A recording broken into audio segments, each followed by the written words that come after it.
Hello, I am Pumpkinhead Fred. I am here today with a spooky story for you.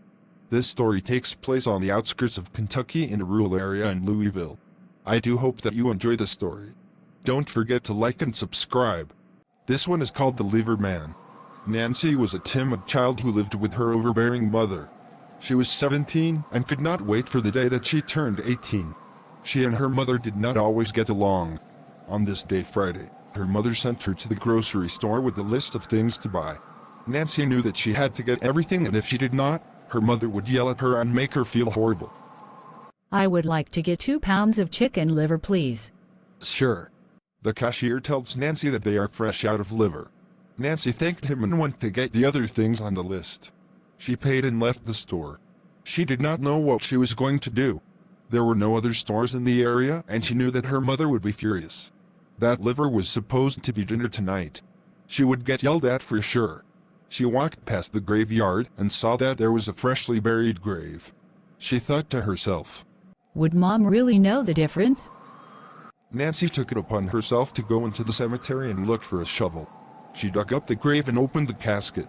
With trembling hands, she cut out the person's liver and placed it into the bag. She then put the dirt back. She continued on her way home. When she reached home, her mother started yelling at her. Why were you gone so long, and why do you have dirt on your clothes? I fell on the way home. I was trying to rush. Her mother took the bags and saw the liver. What the hell is this?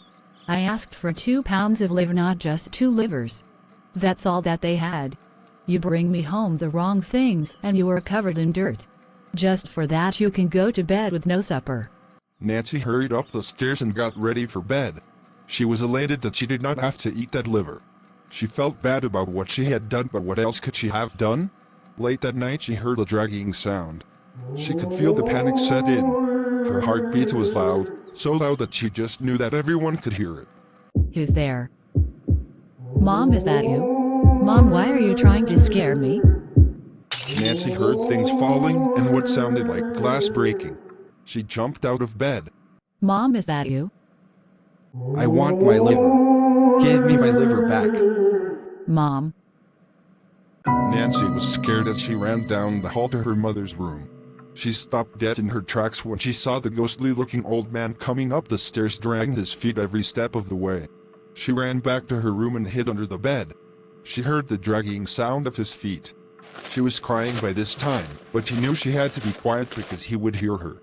She heard her doorknob turning and she held her breath. The door opened and she heard, Give me my liver. He walked into the room still hollering about his liver. Then he turned and left. She could hear him dragging his feet down the hall and entering her mother's room.